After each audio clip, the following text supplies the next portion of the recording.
Our program is designed to be practical, thought-provoking, and inspirational. So that is why it is such a delight and pleasure and honor for me to introduce Tony Wagner to you. Tony Wagner, as so many of you know, is a globally recognized educator, author, researcher, film consultant. His roots are in the classroom. He's a teacher.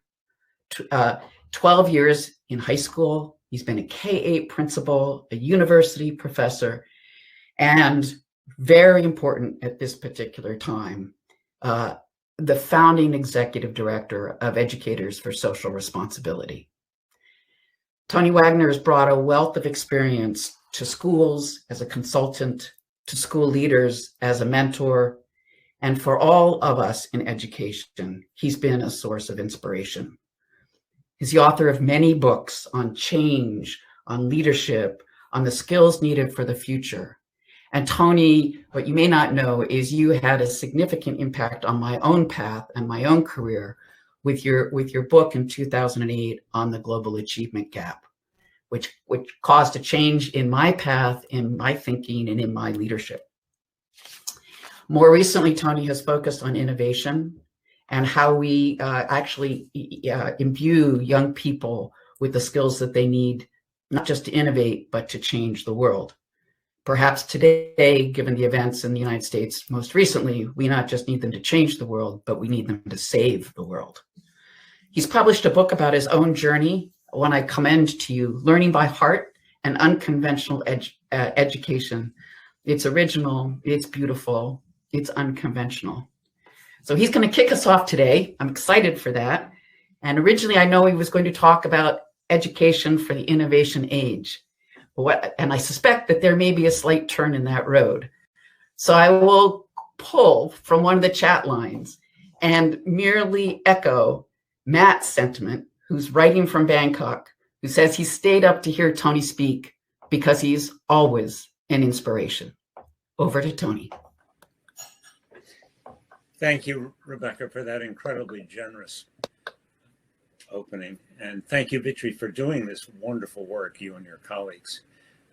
It's really a pleasure and honor to be a part of this event today and trying to find better ways to really develop our own capabilities so that we can better enable our students to develop theirs. This is going to be a different kind of talk for me, I'll tell you right now. I've thrown away the talk I would have given. You can find it on my website, tonywagner.com. You can see videos of previous keynotes I've done. But this is such an extraordinary time of crisis for all of us.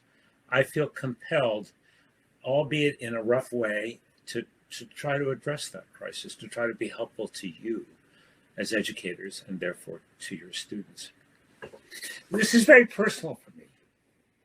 I grew up in a profound time of crisis. I've written about it in the memoir that Rebecca just mentioned, Learning by Heart in Unconventional Education. My coming of age was in the 1960s, and I was profoundly impacted by that. The global threat of nuclear annihilation was our climate change and our COVID. We had no confidence whatsoever in duck and cover and the other ridiculous things adults were telling us that might save us. No confidence. And, you know, I grew up watching on television the civil rights movement, seeing every night protesters beat up, watching the wonderful March on Washington and Dr. King's talk, and then being compelled to become active myself in the civil rights movement and then the peace movement. You know, the assassination of Dr. King was our George Floyd moment. So I want to talk to you briefly about the three things that I needed then, that I sought for myself, not informal schooling because I simply couldn't find it there. I was kicked out of middle school. I was a high school dropout in my senior year. And I dropped out of 2 colleges because I was searching for a way to make sense of the crazy world around me. And there was nothing in my education that helped me. Nothing. I had to find it for myself. So we educators have to do better today. And let me simply suggest three things.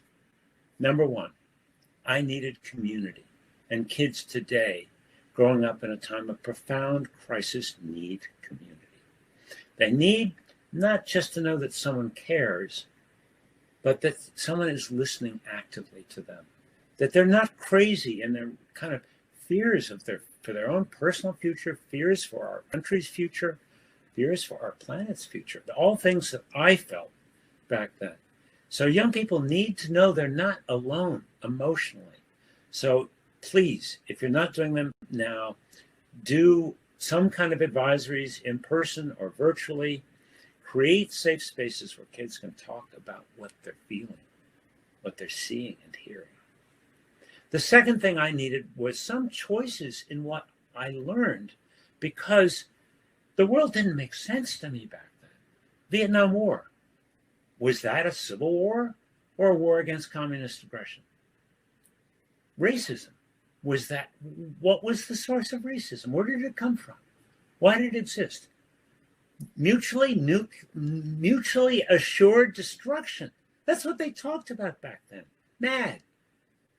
The threat of nuclear arms wiping us all up. It just, none of us made sense to me. So I needed to find time and places to create my own learning. I studied the history of the Vietnam War because I was, after all, of draft age. I eventually became a conscientious objector and did 2 years of alternative service. I studied as much as I could, trying to understand the origins of racism. I needed choice in my learning. And along the way, I learned important skills. I learned to think critically. I learned to read critically. I learned to weigh evidence and to reason. And I'm going to come to all of those things in a moment. And lastly, I needed voice. I needed to be able to talk about what I was thinking and feeling. I needed to find outlets for my own forms of self-expression. And back then we had teach-ins where we would gather and kind of talk and listen to one another and argue and debate. That was a place where I began to find my voice. And we had alternative publications, alternative magazines and newspapers. And that was another place where I began to find my own voice. My earliest publications at the age of 20 or 21 were in some of these alternative publications. And we can find ways to give kids choice and voice today. We must do that. We must give them opportunities to ask good questions and find out the things that are of greatest interest to them to really learn about and study. And we have to give them opportunities for voice, give them opportunities to write their own op-eds, to write about what they're feeling, to create their own outlets, their own online publications, if you will. So these are three of the things that I needed most urgently then in a time of crisis. And I think they're exactly the same three things that young people need today, based on what I'm hearing from them and from their teachers. But now I want to pivot to the bigger kind of longer term picture. I had been planning to talk to you about preparing young people for the innovation era, and I think that's extremely important. But we don't talk enough, I believe, about preparing young people for active and informed citizenship. Now, my view is that the skills you need for work for the innovation era are exactly the same skills you need for active and informed citizenship. But we're not talking enough about that. We have to completely start from scratch. We have to reimagine how we prepare young people all over the world for active and informed citizenship, so that they are prepared to tackle the critical issues of our time. So, there's been a lot of talk, and I've helped to kind of perpetuate that talk about the importance of the 4 C's: critical thinking, collaboration, communication, creative problem solving. And they are absolutely foundational in my view. In the 21st century, the world doesn't care how much our kids know because Google knows everything. What the world cares about is not what our kids know, but what they can do with what they know. And these are skills that are foundational for being in the world and accomplishing real work. But I want to talk about these skills as foundational for citizenship. Critical thinking. Here's the problem with critical thinking. It's a buzzword. We hear it all the time. You know, if you get 10 educators in a row, I promise you, we'll probably have 12 or 15 definitions of what critical thinking means. You know, you ask an academic and they'll say, yes, well, critical thinking means thinking critically, that sort of thing. It's kind of circular. No, I want to try to be a little more helpful here. And it's not my original work. It's the work of Deborah Meyer, a legendary and wonderful educator, an amazing woman and human being, now in her 90s, who wrote a book called The Power of Their Ideas, based on her experience as a principal of an elementary and a secondary school.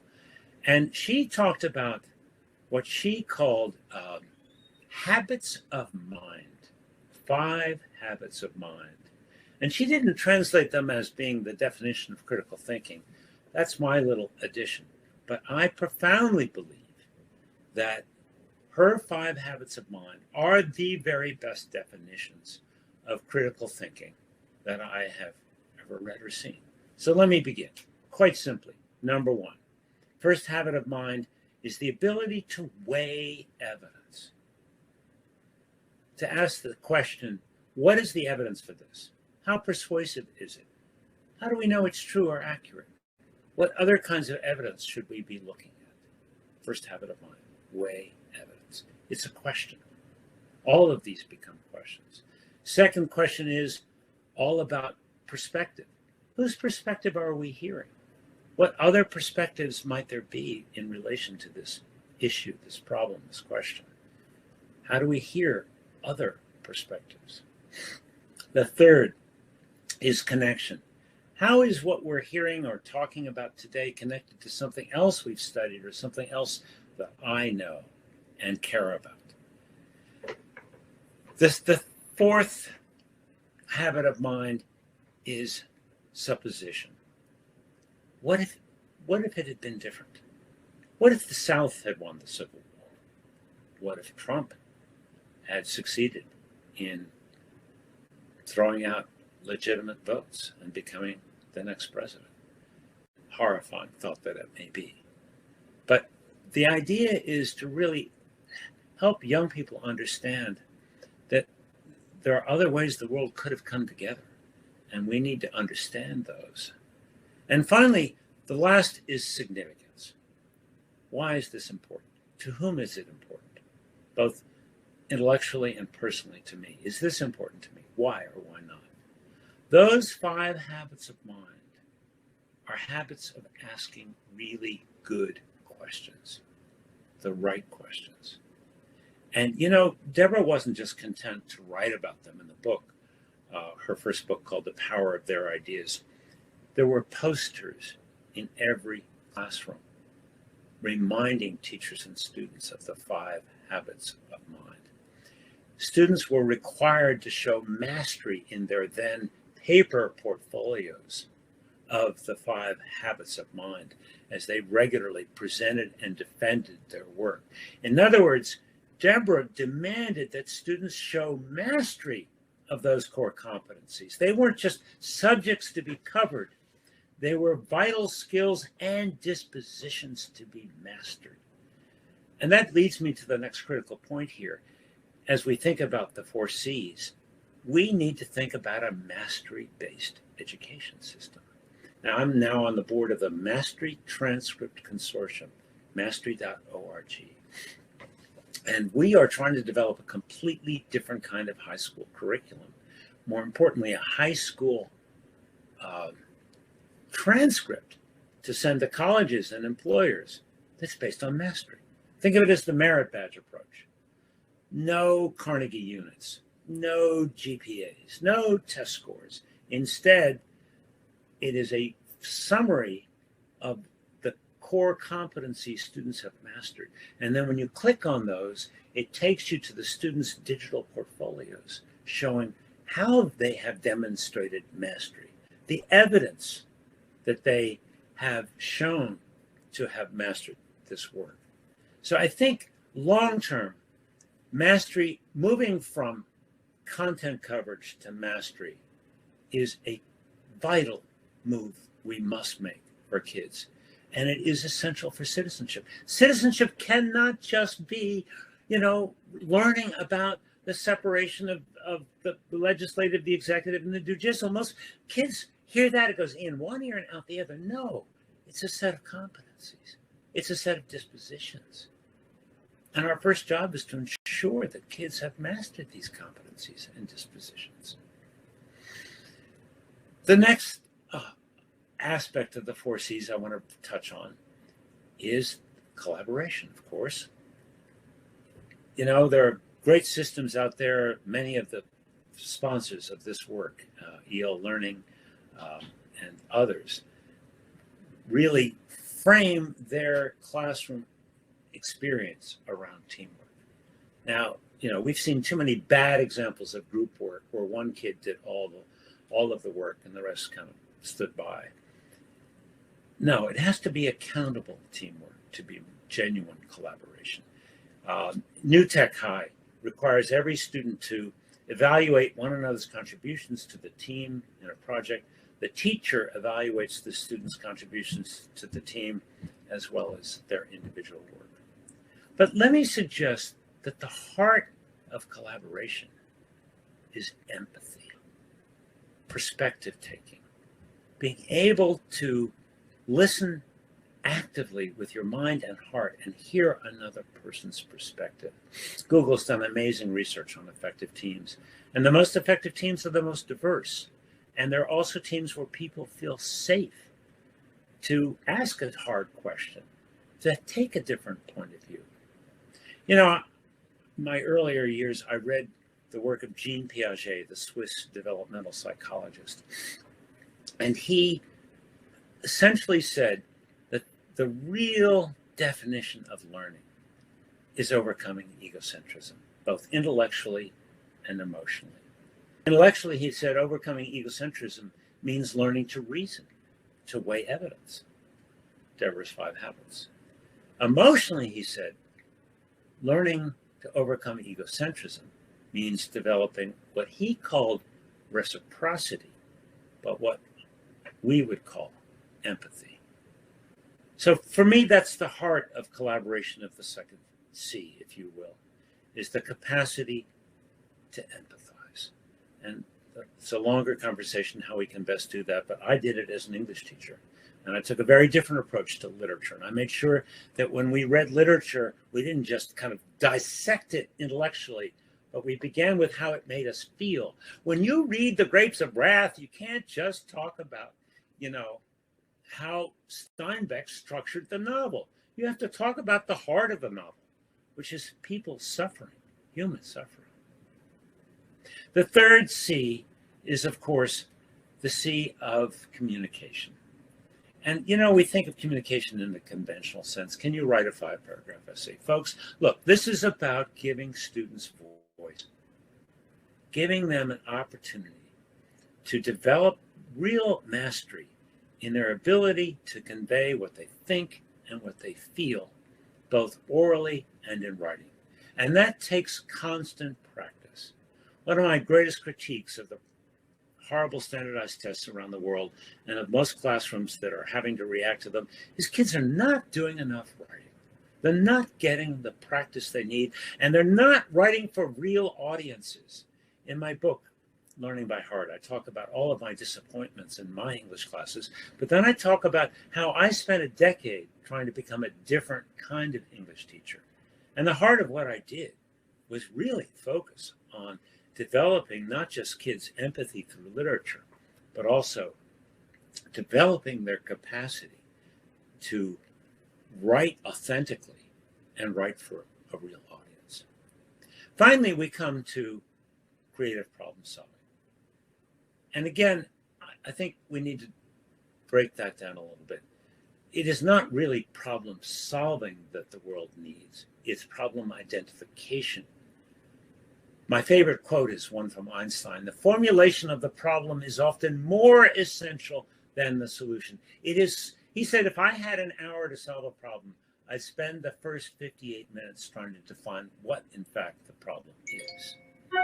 That's a core competence we have to help young people get involved with, get interested in. And it begins with looking around them and asking questions about what's going on in their community.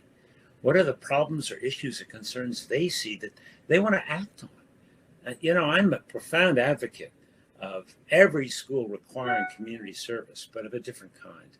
And in fact, I was a part of developing one of the very first community service graduation requirements in 1977. Again, it's in my memoir. But today you can read a wonderful book called Building Better Citizens by Holly Corby. And she writes about how you can, as a part of civics education, engage kids in community problems and issues. Ken Kay and Susie Boss have a brand new book coming out. I apologize, I don't recall the title, but if you Google Ken Kay and Susie Boss, you'll find it. They too show countless examples of ways in which teachers have given students a sense of efficacy, self-efficacy, and a sense of empowerment to really look at and understand issues and challenges that are going on all around them. And that's, to me, the part of beginning to become an active and informed citizen. So thank you for putting up for what has been a hard talk for me to give. I, as you know, feel incredibly emotional about the time in which we live and about the ways in which we need to far better prepare young people for that time, both urgently and immediately, and then going forward and preparing them to be citizens. And now I see that we have some time left, and I'm really looking forward to your questions and your comments. Thank you very much. Thank you so much, Tony. If anybody has any questions, please post them in the chat. We'd love to ask. There was one question earlier, and I'm going to rephrase it a bit. But the question was around the importance of teaching it right now. Tony, would you mind just muting yourself for a second? Thanks. There's a little bit of reverb. Thank you. The importance of teaching all the things that you mentioned, and what do we start with? What is the thing to actually start with, and what is the sort of either lowest cognitive load or lowest hanging fruit to start with? Oh, that's a wonderful question. I'm so glad you asked that question. What I've been talking with folks about is the idea, very simply, of having students keep a question journal. You know, asking good questions is a habit that has to be honed. It has to be modeled by teachers, by adults, but also has to be honed. So what if we ask students to simply write down questions that occur to them? And there are ways to do it in the content specific, which I'll come to in a minute, but also more broadly, questions, concerns that they have. And then what if we made a little bit of time, end of the month, end of the semester, where we simply say, okay, look back through all the questions you've written down and circle the question or concern that seems kind of most interesting or most important to you right now. You know, curiosity is the engine, not just of innovation, but I also think it is part of the temperament, the disposition of creative problem solving and creative problem finding. You gotta say, well, why is that? Or what is this? Or how could that be different? So let's start with every student keeping a simple list of questions, and then give them time at the end of the month, the end of the semester, a week, 2 weeks, to explore that question. For credit, no credit. The whole subject of grading is another topic for another day. But, you know, the only grades I believe in are A, B, or incomplete. And then D, those are the only grades the adult world uses. You know, you don't want to fly with a C+ airline pilot, someone who's gotten good at takeoffs but not landings. The bell curve is one of the most destructive things that we are doing to kids, especially to minorities, because what that says is we give you a set amount of time and you have to show how quick and facile you are in that set amount of time, and then we give you a credit. No. What if we said, in fact, what we're going to ask of you is that you show mastery, And we don't care how long it takes. We don't care how long it takes for you to get a driver's license or a pilot's license or a plumber's license. You have to show mastery. What if we did that for kids? I know I'm a little off tangent here, but this is critically important that we understand that given the profound inequities today, given the fact that most kids start a year or two behind who are from economically disadvantaged backgrounds, we have to get rid of the timeline. We have to get rid of the grades and the bell curves. So let's just start with this one little simple project at the end of every semester for credit, no credit, or credit plus, if you will. Outstanding, that's the A. Credit B means you met the performance standard, or no credit, simply that. And what if we allow kids to take that question, take that concern, and practice researching it, practice exploring it, and then practice communicating what they've learned to their peers and to us. That's a starting point that we can take into virtually every single classroom. I'll give you another one. Better World Ed, EDU, which I recently joined the board for, is a fascinating new startup that is giving kids these wordless videos from countries all over the world, wordless videos, and asking them to make sense of those wordless videos, asking them to kind of come into the life of these people who have been videotaped wordlessly with high quality videos, and then building literacy and numeracy lessons around those. And it's a wonderful resource for particularly elementary and middle school to begin to do this kind of work, developing empathy, nurturing curiosity. Thank you for that great question. Awesome. We have a lot more questions. So this question is from Matt. He says, I'm always cautious of providing space for students to share opinions and not decide. However, with recent events, isn't it necessary that we take a clear stance? And what if parents oppose? You know, I was a very different kind of teacher, which I describe in my memoir. But what I did was clearly explain to parents why I was a different kind of teacher. I didn't just innovate for the sake of innovation. I tried to justify and rationalize why I was giving students projects, why I was giving them independent study, why I was asking all of them to write editorials and letters to the editor and mail them, and explain that I was building core competencies that I knew students would need. And I never, ever had a problem. Now, mind you, I was not teaching in a super conservative community. If I were, I might be a bit more cautious.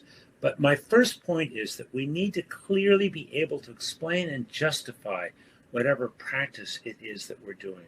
Secondly, I think we genuinely have to commit to hearing all points of view and perspective. But we have to expect and demand that students reason out their opinions. They can't just be blurted out. You have to push back and say, well, what's your evidence for that? Why do you think that? Where did you see that? You know, the obvious example today is the one where everybody's saying this election was stolen. Well, the simple response for a teacher is, well, where did you read that? Where did you see that? What is the evidence for that? What about the 90 Republican judges who've refuted that? So it's complicated. It's not easy. I know that. But I think if we are genuinely committed to hearing all perspectives, and we push back as hard on some of the folks on the left as well. I mean, there are ideologues there. There are people there who are espousing opinions without evidence. My profoundest belief is that every high school student has to graduate with a capacity not just to weigh evidence, but to make evidence-based arguments. It's the heart of the scientific method, but it's also the heart of civilized society. If we can't agree on what truth is, then we are nowhere in this world. Thank you. I just want to say to the audience that one of the reasons we've set aside this time to allow folks to ask questions to Tony is because webinars are not done this way. We don't get time with experts. So I see a lot of questions coming in, which is great. But please use this opportunity to ask what you want to ask to Tony, who is not the easiest to access all the time.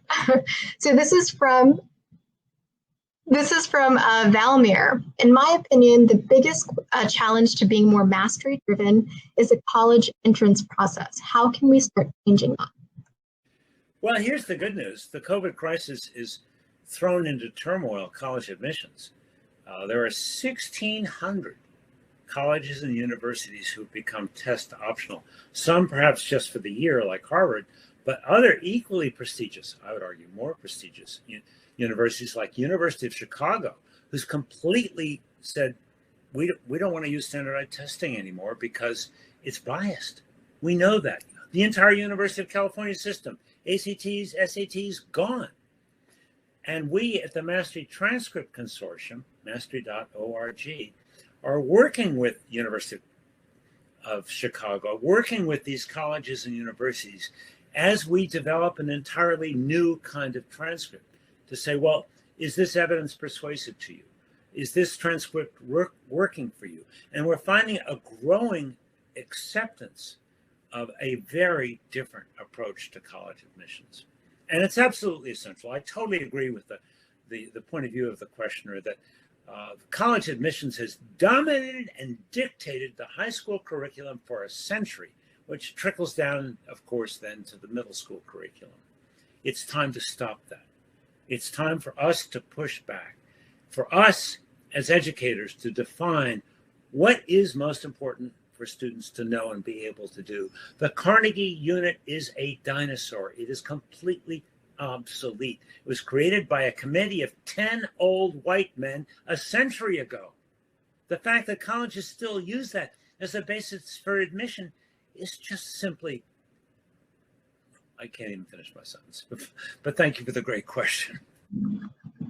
That's awesome. There's a sort of a follow-up question here. So can you talk a bit more about the transition to mastery in the high school? Grade school and high school tend to be very different in the way that grading happens. So how can that shift be effective, and how do you present that to families?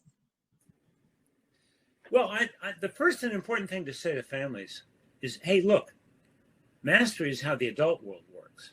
Mastery is what will be expected of your child once they leave this artificial bubble called school. I mentioned earlier, how do you get to be a pilot? How do you get to be a plumber? How do you get to be a physician? You're not graded on a bell curve. You have to show mastery. You have to show, to demonstrate having mastered core competencies. And it takes time. And what is used to determine that? Overwhelmingly and increasingly a body of evidence over time. You serve an apprenticeship. It's not like you acquire mastery suddenly. So I think we have to start with that. And we explain to adults, to families, that, this is how the world works and what it's going to expect of our kids. Our kids are not going to be able to just take a quick little test as an adult and show mastery to get a job or to keep a job. I'll give an example. Google used to only hire kids from Ivy League schools and only hire those who had the highest GPAs and test scores. And this is an example you can use with your families. Well, along came Laszlo Bach in 2013, analyzed the data and discovers all the indices they had been using for hiring were worthless, unquote. He went on to say the skills you need to succeed in a competitive academic environment bear no relationship to the skills you need to succeed in the innovation era. What does Google do today? Well, I'll tell you what they don't do. They don't ask for your test scores. They don't ask for your college transcript. 15% of Google's new hires don't have a BA degree at all. What do they do instead? They have structured interviews, asking students questions like, tell me about a complex problem you've worked on recently. Tell me about a time you failed. Tell me about how you work in a team. Structured human interviews. Collective human judgment informed by evidence is precisely how the adult world works increasingly.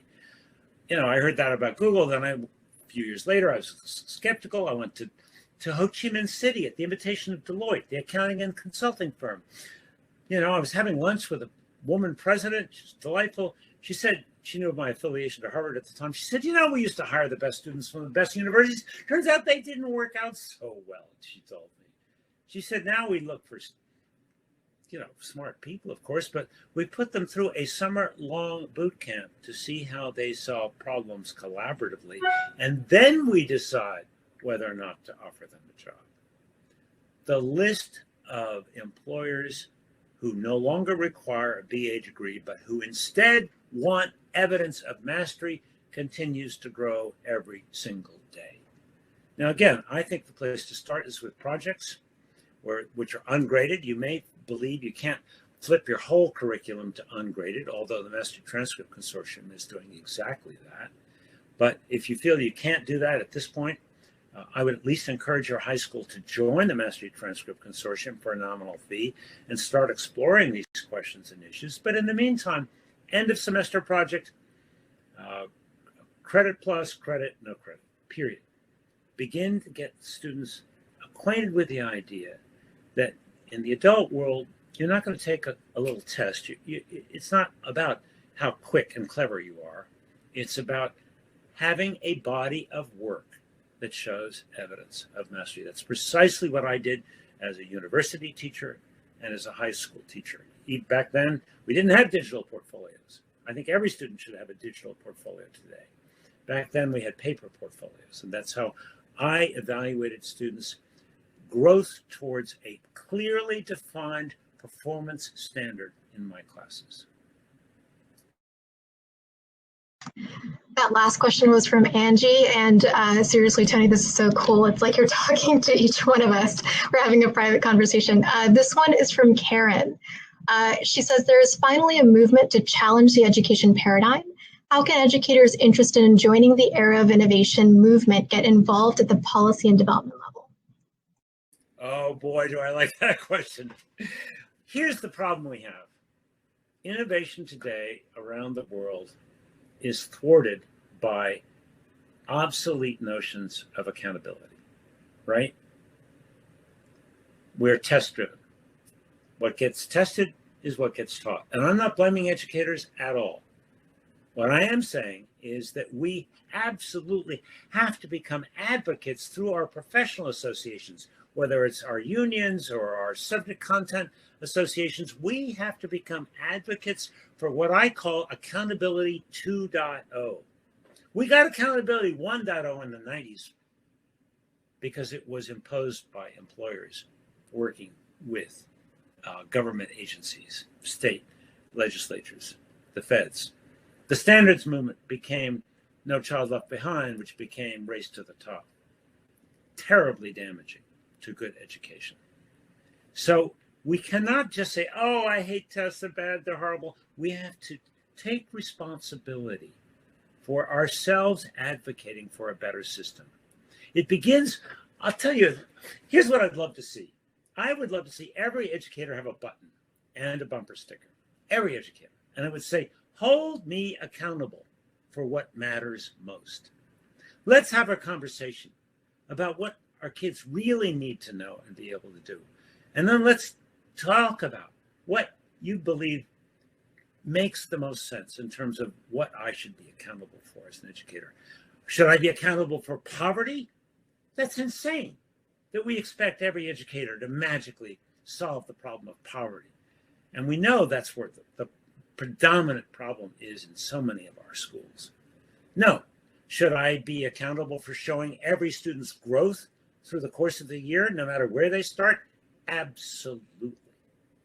So accountability 2.0 means two things. Much better tests. Tests like the College and Work Readiness Assessment. Tests like PISA. Tests of the skills that matter most. Given every few years to demographically representative sample populations. This idea of testing every kid every year is a terrible squandering of resources and an overwhelming pressure we do not need.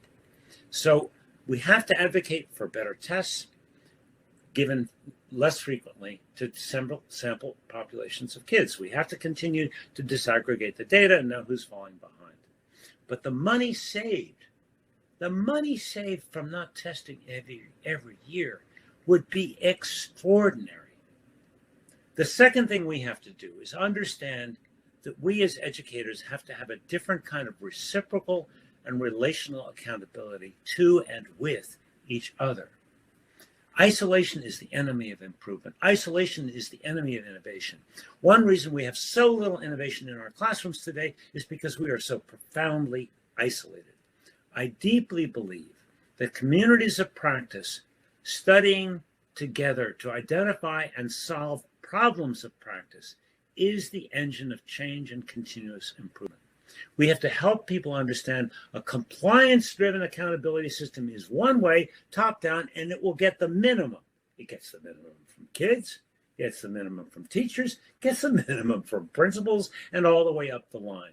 The alternative is clear standards that we expect all kids to master, taking away the problem of time, giving them more help and support as needed, and a sense of working together to figure out how best to do that. We cannot do this work alone.